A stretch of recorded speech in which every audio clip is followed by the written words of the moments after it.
ഈ ഒരു കപ്പയും കൊണ്ട് ഒരു അടിപൊളി സാധനം ഉണ്ടാക്കുന്നത്. കോഴിക്കാൽ ഈ കണ്ണൂർ തലശ്ശേരി ഭാഗത്തൊക്കെ ഫേമസ് ആയിട്ടുള്ള ഒരു സ്നാക്കാണ്. ഇതേപോലെ കഷ്ണങ്ങളായിട്ട് മുറിച്ചങ്ങോട്ട് എടുക്കണം. എല്ലാം പൊളിച്ച് ഒന്ന് വൃത്തിയാക്കി എടുക്കട്ടെ. അപ്പോൾ ഇതിൻ്റെ തൊലിയെല്ലാം പൊളിച്ച ശേഷം വൃത്തിയായിട്ടൊന്ന് കഴുകിക്കൊണ്ട് വരട്ടെ. നന്നായിട്ടൊന്ന് കഴുകി വെച്ചിട്ടുണ്ട്. ഇങ്ങനെ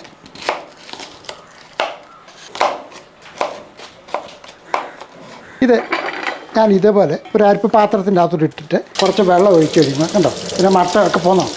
ഇതിൻ്റെ വെള്ളമല്ലേ ഒന്ന് പാലട്ടെ. അപ്പോൾ ഇത് നമ്മളിത് ബേസിൻ്റെ അകത്തോട്ട് കുടഞ്ഞിട്ട് കൊടുക്കുക. ഒരു 2 കുടം വെളുത്തുള്ളി ഇതേപോലെ ചതച്ചെടുത്താൽ മാത്രം മതി. 2-3 പച്ചമുളക്, ഇഞ്ചി കുറച്ച് മതി. 1 ടേബിൾ സ്പൂൺ കാശ്മീരി മുളക് പൊടിയാണ് ഇട്ട് കൊടുക്കുന്നത്. 1/2 ടീസ്പൂൺ അളവിൽ മഞ്ഞൾപ്പൊടിയും കൂടെ അങ്ങോട്ട് ഇട്ട് കൊടുക്കുക. ഒരു 3/4 ടീസ്പൂൺ അളവിൽ മസാലപ്പൊടിയാണ്, നല്ല ജീരകം കൂടെ ഇട്ട് കൊടുക്കുക. ഇച്ചിരി കുരുമുളക് പൊടിയും കൂടെ അങ്ങോട്ട് ഇട്ട് കൊടുക്കുക. 3 ടേബിൾ സ്പൂൺ കടലമാവ് ഇട്ടിട്ടുണ്ട്. ഒരു 1.5 ടേബിൾ സ്പൂൺ ഇടിയപ്പപ്പൊടിയും കൂടെ ഇട്ട് കൊടുക്കുക. ഇതിനാവശ്യമുള്ള ഉപ്പ് പൊടിയും കൂടി ഇട്ട് കൊടുക്കുക. ഇനി നമുക്ക് കുറച്ച് കറിവേപ്പില വേണം.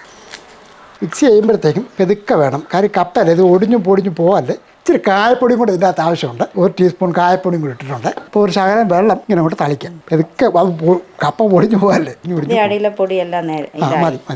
മതിയല്ലോ. ഒരു 20 മിനിറ്റ് ഒന്ന് അടച്ചു വെക്കുകയാണ്. ഇപ്പം ഏകദേശം ഒരു 10-20 മിനിറ്റോളം ആയിട്ടുണ്ട് അല്ലേ. ഒരു ചീനച്ചട്ടി അങ്ങോട്ട് അടുപ്പത്തിട്ട് വെക്കുക. നമ്മൾ കുറച്ച് ഓയിൽ ഒഴിച്ച് കൊടുക്കുന്നുണ്ട്. ഇത് ഇതേപോലെ കുറച്ചങ്ങോട്ട് എടുക്കുക.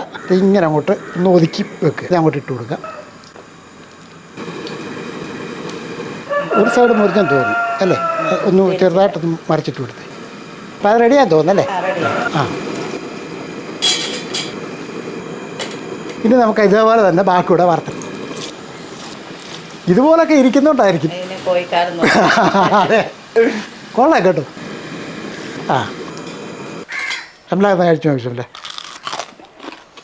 നല്ല രുചിയുണ്ടല്ലേ. ഇത് കപ്പ കൊണ്ട് ഉണ്ടാക്കിയെന്ന് പറയത്തില്ല കേട്ടോ. കോഴിയില്ലാതെ ഒരു കോഴിക്കാൽ കപ്പ കൊണ്ടുള്ള ഒരു സിമ്പിൾ ഐറ്റം തന്നെയാണ്. ചെയ്ത് നോക്കാവുന്നേ ഉള്ളൂ. നല്ല രുചികരമായ ഒരു ഐറ്റമാണ്.